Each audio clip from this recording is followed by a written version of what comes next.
would be like our statement. So we are finally moving into chapter 5. So we are actually going to do the first 2 sections of chapter 5, and then we'll take a test. Because we haven't had tests in quite a while. Remember, we did like L'Hopital's and optimization. We did a quiz over that stuff. Then we started our antiderivatives. So I'll teach the first 2 sections out of chapter 5, and then we'll be looking at our next test. It's still a ways off. It'll probably be the end of March or beginning of April. What the It'll take us a little bit. We'll have another quiz. That's like 10 days. We'll probably have a quiz Friday. That is Maybe. like 10 days. That's What crazy. is today? Today Tuesday? The 19th. Yeah. We should be able to have a quiz Friday. Okay. Friday. Over section Daisy. 4.9 that Mark just turned in. And Wait, no, later. all right. I don't know what time we leave. That's a good question. Definitely later though. Oh wait, no, it's here. Carson is going through it back here about his game at Silence. That's I got a baseball game Friday. You can take a quiz early if you need to. it's home. No, it's It's Okay. here. yeah. All right. So first, we have a little motivation. So if I want to find, the next thing we're talking about is like areas of curves. Okay, we know how to find areas of shapes, like triangles, rectangles, circles. We have formulas for all that. But we want to be able to find the area under the curve. So if I had a function f of x and I wanted the area from a starting to an ending point, we need to figure out how we can find that. Now if it were, something that could break into a rectangle or a triangle or something, we could find those areas and add them together, right? But it's not going to work perfectly. So there's no, even if I tried to cut this into a rectangle, I could maybe say this is close to a triangle and try to estimate shapes, but it's not going to be great. So we know that in general, if you break it into pieces, you add all those areas together. If I wanted to estimate the area under the parabola, y equals x squared between 0 and 1, this is not just a nice shape, but what I could do is use smaller shapes to estimate it. And so we're going to use rectangles to estimate it. So I could break it into rectangles, okay? So here I have rectangles where the right-hand side of the rectangle marks the height. And if I add all those up, it's not perfect. That's if I divide it into 10 rectangles. This is what it would look like if I divided it into 30. That's if I did 50. Which of those do you think is more accurate? 50. The more rectangles, the more accurate it would be, right? Can you tell, would this be like an over or an under estimate? Do you think the answer I get would be more or less? More. Over. More. Why? It's over Because the it line. has over the amount. My rectangles are above my curve. Now, could I draw it so it would be under estimates? Yep. Yeah. Do the left side. Yeah, if I drew my rectangles where the height was measured from, And then The do we left find the hand difference? oh, so if I had, Wait. What happened with those red lines? What do you mean? so if I use the right-hand side of my rectangle to estimate the height, so then all these red, Oh, okay. Okay, gotcha. and that would be an underestimate. So if I had both over and under, the true answer is somewhere in between them, right? Yes. Okay, so let's try that. Dude, what? So let's calculate an over and under estimate of f of x equals x squared between 0 and 3. We're going to do it twice, once with 5 rectangles and once with 10 rectangles. Okay? So, How do we say Is this like I should do this on a sheet of paper? did I give you guys blank slides No. after that? No. Oh, okay. Well, write small. I'm We're gonna gonna have trouble squeezing this all in. It shouldn't be that bad. But, You want. alright, if I want 5 rectangles, do you know where I got my width of 3/5? You had to You split divide that. the unit from Yep. 0 to 3 and divide it by 5. Okay. So my distance Yep. between those is That one. 3. If I'm dividing it into 5 rectangles, the width is 3/5. Okay. How do you find area of a rectangle? like times what? Length times width. Probably. Okay. I know that one. So if I want the underestimate, so if I think about, I'll draw a picture. Help us. So Wow, that was close to window.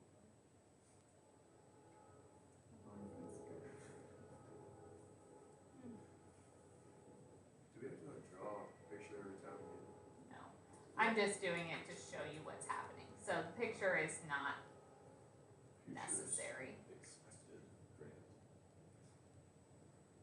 You actually must draw a picture, you Okay. fail the class. That's what I'm finding the area of, correct? So area of a rectangle is length times width. If I'm doing 5 rectangles, can we agree every one of those rectangles would have a width of 3/5? So could I just put that out in front? Mhm. And then I just need to add their lengths together.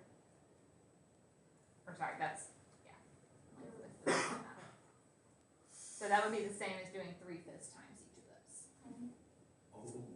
Alright, if I want Someone an said underestimate, so I'm going to write under, and I'll put a little subscript of 5, that tells me it's my underestimate with 5 rectangles. Alright, so then I have to use the left hand point on the side, right? So the first point is 0. And to find the y value, we would plug it into this equation, because my function is x squared. So 0 0. squared is 0. Right, my next one. How much does my x increase by? 3/5. 3/5. Squared. Okay, Would be 9/25. so the first rectangle started at 0, ended here. The next one, this we're going up by 3/5, so that's 3/5. So I put that in my equation because the height is the y value, and the equation is x squared. Was it better to just put 9/25 or? Either way is fine. I just wrote it that way so you know where I got it. So the next one, what would my next x value be? 6/5. So I put it to get the y, put it into the equation, so 6/5 squared. The next one. 11, no, 9/5.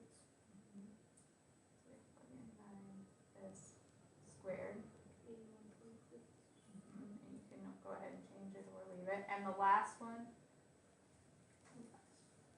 I put in add 3/5, I'm at, 12/5. so the last 144. 12/5 squared. And you could go ahead and simplify them as you go.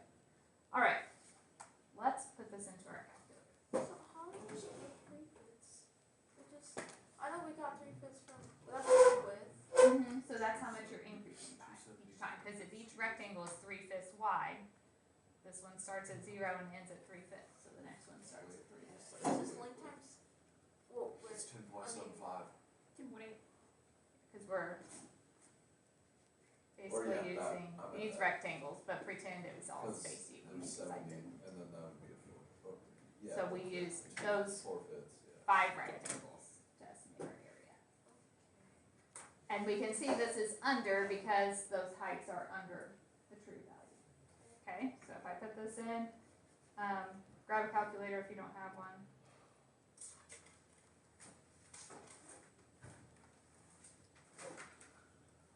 See, I could have got there if I would have thought a little harder. It's okay. And I get I'm 6.48. a little bit closer Yep. if I ball.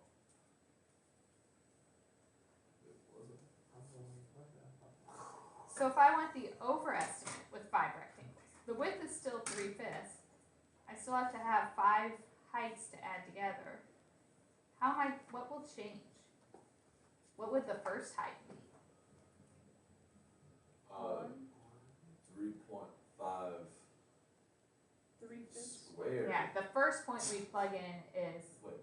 3/5 squared. Because the first rectangle, it starts at 0 and ends at 3/5. Oh. If we're doing overestimate, we're basing it the height off that higher point.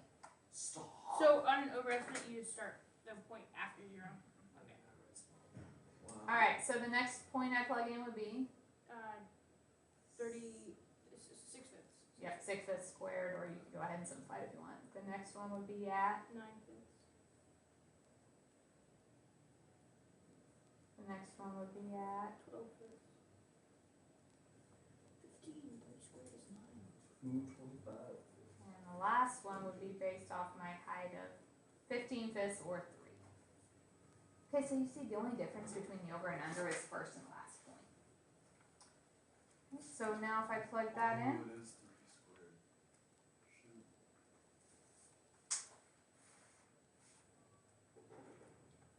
Wait, would my 9 get divided by 20? No. no, because it's 15 over 5. So I just add 9 to the end. Mhm. 12, 15. Oh, I didn't do that. So we should get 11.88 for that overestimate.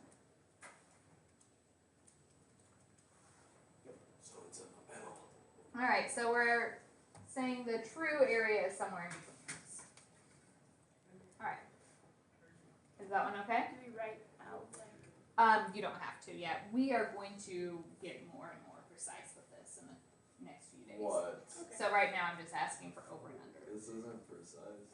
Okay, if I ask for over and under with 10, 3/10. so this time my x will be changing by 3/10 each time. Okay, so the width is 3/10, and then how many things will I be adding together? 10.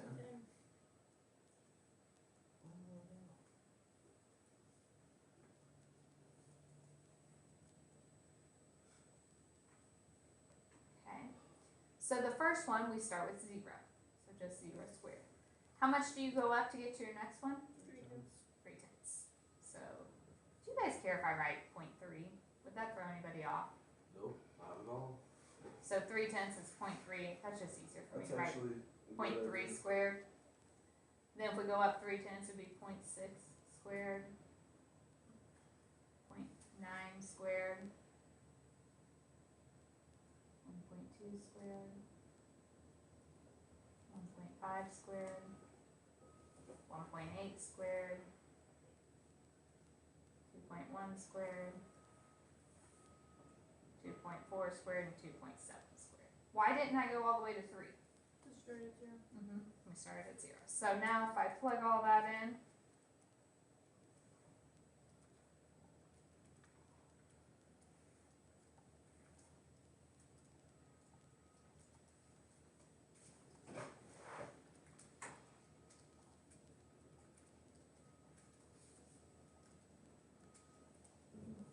helpful if you don't leave off a plus sign in the middle of the second word. Makes a difference. Yeah. 7.695.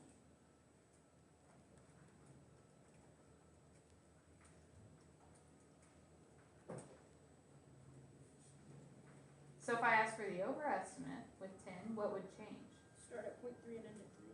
Start at 0.3 squared.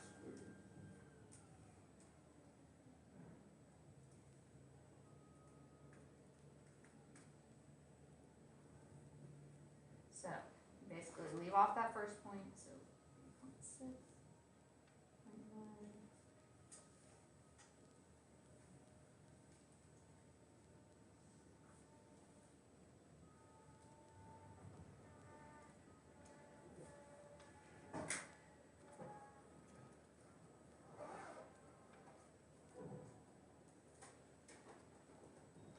And that gives me 2.95. So you see, when I did more rectangles, my overestimate was a little bit bigger, my underestimate was a little bit smaller. I'm getting a closer window of what those things are. Now, we only knew if it was over or under from the picture. If you didn't draw a picture, how would you know which one was over and which one was under? One starts at 0. Okay, it's not even necessarily the one that starts at 0, because if my curve was decreasing, they would flip. But, you know one of them starts at 0, right? And one of them starts at the next point. Could you look at the end? The bigger area would be your overestimate, and the smaller area would have to be your underestimate.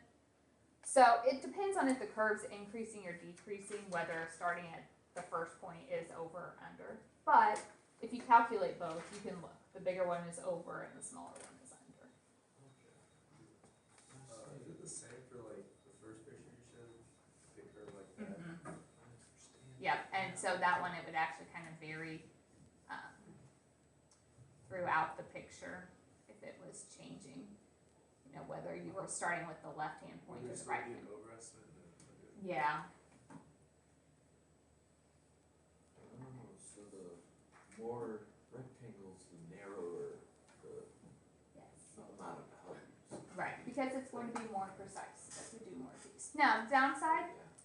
it's annoying. I don't really want to do 100 of these. I know 100 would give me a better approximation, but is it worth it? No. Is there a good term function? Oh, yes, but we're not there yet.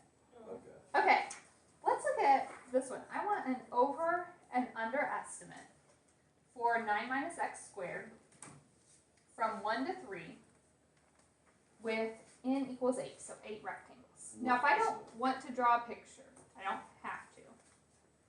My width, sometimes I just call it the change in x. How far is it from where I begin to where I, right, because you're just doing 3 minus 1, you're dividing that into 8 rectangles.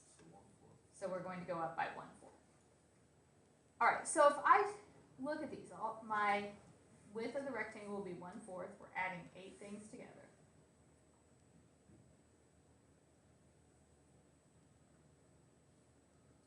Okay. The first one, let's start with our first input. So if I start with 1. So it would be 9 minus 1 squared. 8. Yeah, you can go ahead and simplify as you go. I'm just going to write it out so you know where I got them. The next one, what would I have to be putting in this time? 1 1/4. 1 and 1/4. Can I do 1.25? So 9 minus 1.25 squared. You can simplify it as you go, or we can just write them in there. So the next one would be 9 minus, if I go up 1/4, 1 1/2. 1.5 squared. And I'm doing 9 minus because that's my function. So the next one would be 9 minus 1.75 squared. I'm adding my 0.25 each time. So the next one would be 9 minus 2 squared. 9 minus 2.25 squared. 9 minus 2.5 squared. 9 minus 2.75 squared. You guys know where I got those. So I just increase by 0.25 each time, and I plug those into my equation. So now, lots of button pushing. Yay, buttons.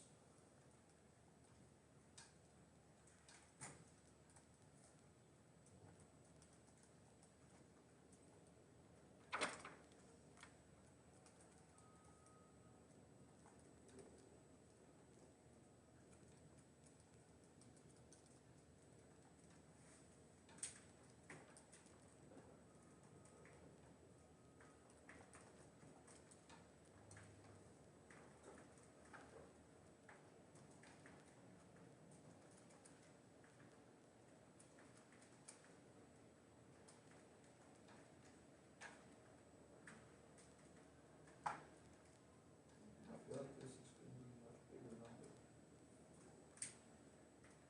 I got 10.3125.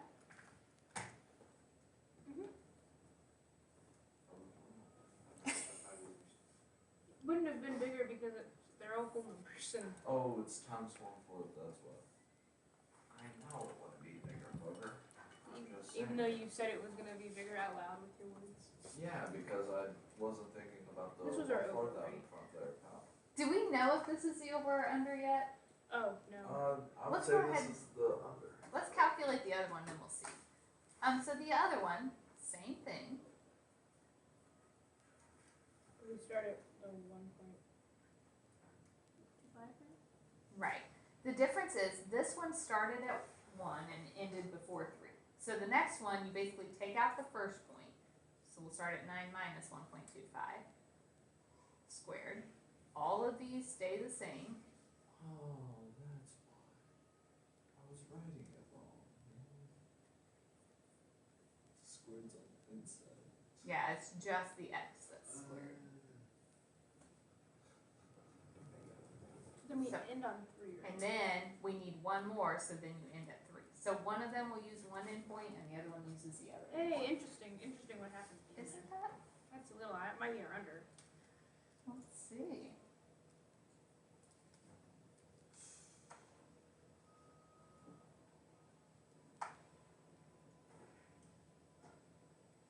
And remember, if you typed in the first one, you could just do second enter and change that first point. Yep. This is the under. This one's smaller, so I know this is my under. That one's bigger, so it is my over. I guessed that the other one was the over on accident. When I tried to write under, I wrote over and I was right. Wait, what? That's how I thought. It's upside down. Oh, yeah. Because it's 9 minus x squared, it's an upside down parabola, so it's decreasing. That's why Gotta it's be the cheating. opposite. Okay. Do we understand what's going on here? We will be doing a lot more of these in the coming days. So if we're not great with it yet, don't panic. Summation notation. I am kind of running slightly short on time though. Do we need the next example like this, or are we No. okay if I? We can give it. Okay. Give us some homework. The second thing I want to talk about today is summation notation. Isn't that kind of annoying what we were just writing out? So it'd be nice if there was a shorthand for it. So this sigma, it is a summation. It's saying from I equals 1 to n, and it's telling you you're adding up the a sub i's. The first, the second, the third, the fourth, you start at n, or stop at n. So if I said I want the sum from I equals 1 to 10 of I squared, that means you start by putting in 1 for the I, and the formula is I squared. So it's 1 squared plus 2 squared plus 3 squared. Where do we stop? Infinity. Oh, 10. The number on top is the number that you go to, right? Yep. All right, add them up. What do we get?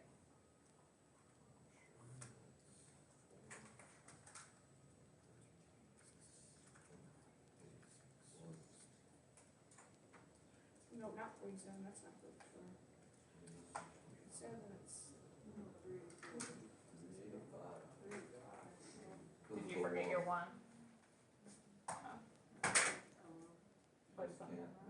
It's 385, right? Yeah. Mm-hmm.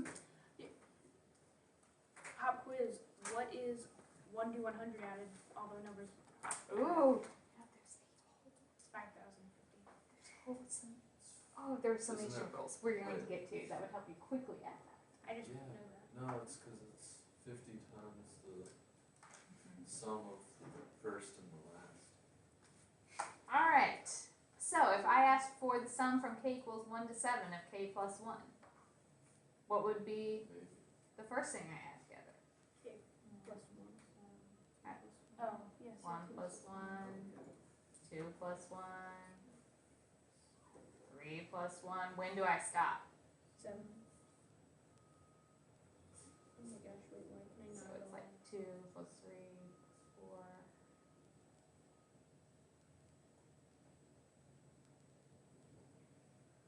So it's 1 through 10, or 1 through 7.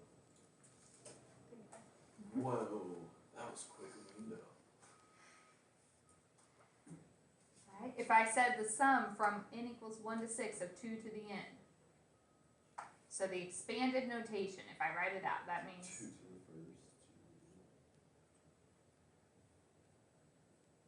and when do I stop? 2 to the 6. Alright, you add those together. Wait. 2 plus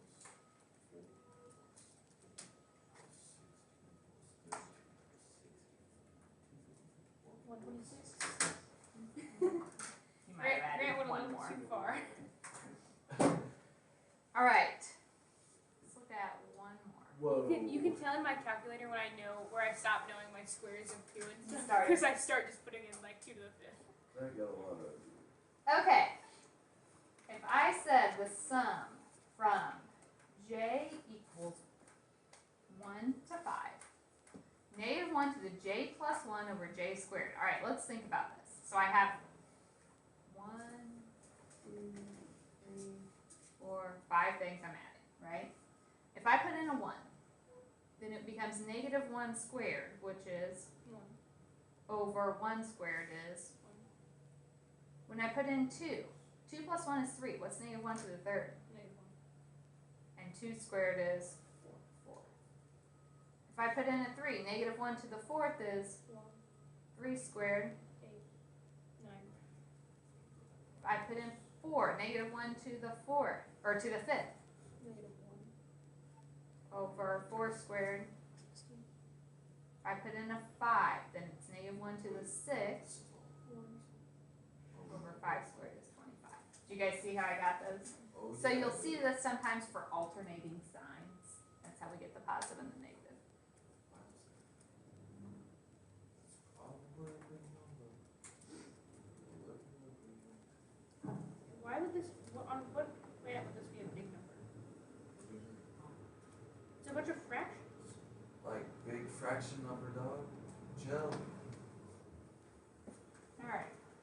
3019 over 3600. Oh, whoa, okay, I got 0.83, Yeah, see, 6. I don't know, what maybe will I. this be a big number, huh? uh, It's a pretty big number like It that. was just too much for it to convert into fractions. Oh, I could do this one there. The graphic calculator's look. That one just got overwhelmed. Alright, so expanded notation means writing out what the sum means, and then we can add them up with the actual sum. The last example for today, I'm going to see if we could write a sum to match the expanded notation. So we're going to go backwards. Oh, I can do that. So if here is my expanded notation. So I'm doing the sum. Let's just say I equals, it starts at 1 and it ends at, 6. okay. So it's just like an I, but what's wrong with this? It's alternating signs. It's alternating signs. Okay, so if I only say I, that would just be 1 plus 2 plus 3 plus 4 plus 5 plus 6. Negative I. So it's not, the it's I. n plus Or- 1. Wait, there could be multiple, couldn't there? So what if I said, yeah, there could be multiple. So if I said negative 1, To the I plus 1. okay, why can't I just do the I power? Because it won't alternate the sign. It'll alternate, but will it give us the sign that I want? When I plug in a 1, it would give me a negative, and I want the first one to be positive. So you have to do plus 1. Okay, so let's see, then if I put in a 1, a 1 squared is Wait, why 1, did you add up times I? because I still need these numbers. If you just do this, all it's doing is alternating Oh. signs. Yeah, give you me- need to go up. It would just be 0. So it's gonna give me 1, negative 1, 1, and negative 1. Since I want these numbers, I have to take it times the I. Alright, This is not Oh my alternating, gosh, but it's just like C. the last one, but without the alternating signs. so let's just start it at 1. Where am I ending? 5. Okay, so I have 5 terms I'm adding, so this would be like, my n is 1, 2, 3, 4, 5. So all of these are like 1 over something. How do I get the denominators? 1 over J I. squared. Or I don't know why I said J. Yeah, you can use any letter, really. Well, it's because my I's look like backwards J's. Oh. I'm just going through it. So 1 over I squared. Now check it. 1 over 1 squared is 1. 1 over 2 squared is 1/4. 1 over 3 squared is 1/9. So always check your formulas and make sure they work. What? Okay. Last problem of the day. How many terms do we have? There's none. So I can go from 1 to 9. Okay, so think about your I.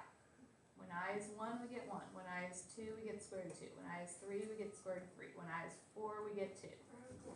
Radical of